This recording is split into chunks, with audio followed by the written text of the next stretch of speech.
मैं चाहता हूं कि अशोक जी गहलोत एसी में बैठे हैं, उनको सिर्फ इतना होना चाहिए कि अगर आधा घंटा लाइट चली जाती है तो उनके क्या हालात होते हैं, क्या हाल बेहाल हो जाते हैं। तो अपने ऊपर नज़र देखें कि अगर मेरे 1 घंटा लाइट से नहीं चल सकता तो आम आदमी के कैसे चलता होगा। स्थिति ऐसी बनी है कि कब राजस्थान की सरकार चली जाए, आपस के अंदर फूट है। वो सिर्फ सरकार बचाने में लगे हुए हैं, जनता का जो वादा किया था वो पूरा नहीं कर पा रहे। किसानों से वादा किया था कि हम किसानों का संपूर्ण कर्जा माफ़ करेंगे, वो हुआ नहीं। युवाओं को बेरोजगारी भत्ता देने की बात की थी, वो हुआ नहीं। कुल मिलाकर ये है कि राजस्थान की जनता अब परेशान हो चुकी है। बाड़मेर और जैसलमेर के अंदर अकाल के हालात बने हुए हैं। तुरंत गिरदावरी रिपोर्ट बनाकर भेजें भारत सरकार को, ताकि किसानों को समय पर जो मुआवजा है वो मिल सके उनको। केंद्रीय कृषि राज्य मंत्री कैलाश चौधरी हमारे साथ में हैं। कैलाश जी, आपने कुछ दिन 2 दिन पहले एक प्रेस नोट जारी किया था कि जिसमें कहा था कि सीएम को अगर जो आधा घंटा एसी बंद कर दी जाए तो पता चल जाएगा कि बिजली की वैल्यू क्या है। क्यों आपको ऐसा तंज कसना पड़ा, क्या है कुछ मामला? कि राजस्थान के अंदर विद्युत की दृष्टि से देखा जाए तो बेहाल है आदमी। कब लाइट चली जाए पता नहीं चलता, कब लाइट आती है पता नहीं चलता।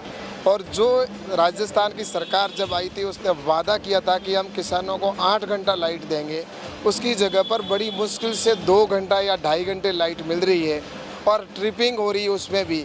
इसलिए किसान परेशान है, लाइट आ नहीं रही है। इसलिए मैं कहना चाहता हूं कि अशोक जी गहलोत एसी में बैठे हैं, उनको सिर्फ इतना होना चाहिए कि अगर आधा घंटा लाइट चली जाती है तो उनके क्या हालात होते हैं, क्या हाल बेहाल हो जाते हैं। तो अपने ऊपर नज़र देखें कि अगर मेरे 1 घंटा लाइट से नहीं चल सकता तो आम आदमी के कैसे चलता होगा, कैसे खेती होती होगी। इसलिए आप निश्चित रूप से ये करें कि तुरंत प्रभाव से किसानों को लाइट मिले, गांव में लाइट पहुंचे। इस दृष्टि से निश्चित रूप से, और पानी की समस्या है, सिर्फ लाइट ही नहीं, पानी की। और अभी जिस तरह से अकाल की स्थिति के अंदर है, तुरंत गिरदावरी रिपोर्ट बनाकर भेजे, किसानों को राहत मिले। तो इस दृष्टि से सोचता हूँ कि लॉ एंड ऑर्डर की स्थिति बिगड़ी हुई है। राजस्थान के अंदर सरकार स्थिर है नहीं। स्थिति ऐसी बनी है कि कब राजस्थान की सरकार चली जाए, आपस के अंदर फूट है। वो सिर्फ सरकार बचाने में लगे हुए हैं, जनता का जो वादा किया था वो पूरा नहीं कर पा रहे। किसानों से वादा किया था कि हम किसानों का संपूर्ण कर्जा माफ़ करेंगे, वो हुआ नहीं। युवाओं को बेरोजगारी भत्ता देने की बात की थी, वो हुआ नहीं। कुल मिलाकर ये है कि राजस्थान की जनता अब परेशान हो चुकी है और जो वादे किए थे वो तो बहुत दूर की चीज़ है। आज लाइट और पानी की जो मुख्य समस्या है उससे भी आदमी परेशान और सड़कों पे हैं और आंदोलन प्रतिदिन हर उपखंड मुख्यालय या तहसील मुख्यालय पर आंदोलन देखने को मिल रहे हैं। ये जनता की समस्या उनको आने वाले समय में परेशान करेगी। आप सिर्फ किसानों को किस तरीके से राहत देंगे, जिस तरीके के हालात खास तौर से आपके खुद के इलाके में है, पश्चिमी राजस्थान में अकाल जैसी स्थिति है, इसके लिए आपने क्या कुछ अधिकारियों से बात की है या किस तरीके से गवर्नमेंट मदद करेगी? ऐसा है कि भारत सरकार हमेशा प्रयासरत रहती है कि किसानों को किस तरह से राहत मिले, किसान को किस तरह से उसकी इनकम बढ़े।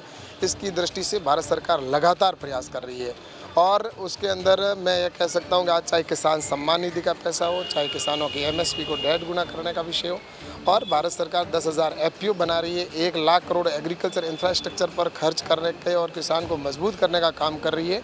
वहीं पर अभी भी मैंने राजस्थान के अंदर यहाँ पर दिशा की मीटिंग के अंदर अधिकारियों को कहा है कि तुरंत प्रभाव से जो बाड़मेर और जैसलमेर के अंदर अकाल के हालात बने हुए हैं, तुरंत गिरदावरी रिपोर्ट बनाकर भेजें भारत सरकार को, ताकि किसानों को समय पर जो मुआवजा है वो मिल सके उनको।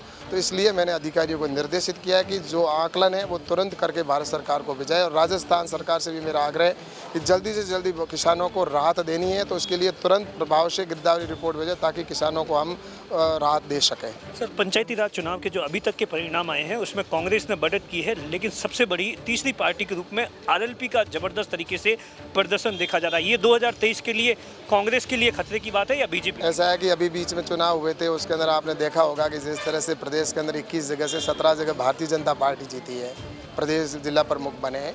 तो मेरा यही कहना है कि अभी रिजल्ट पूरा चल रहा है और भारतीय जनता पार्टी ही ज़्यादा से ज़्यादा यहाँ पर राजस्थान के अंदर जो जिला प्रमुख और हमारे प्रधान बनेंगे। और आगे देखते जाओ, अभी तो चुनाव चल रहा है और प्रधान और के बारे में क्या कहेंगे, जिस तरीके की उनकी जिस तरीके से कम 30-40 सीट्स आ गई है? ऐसा है कि चुनाव में परिणाम आएंगे, परिणाम के बाद में आगे पता चलेगा कि उसमें आखिर प्रधान और प्रमुख कौन बनता है। ये केंद्रीय कृषि राज्य मंत्री कैलाश चौधरी, जिनका साफ तौर पर कहना है कि जिस तरीके से राजस्थान में अकाल के हालात है और बिजली के हालात है, वो यकीनन कहीं न कहीं गहलोत सरकार की अव्यवस्थाओं के चलते बन रहे हैं। दिनेश बोरा, बाड़मेर, राजस्थान तक।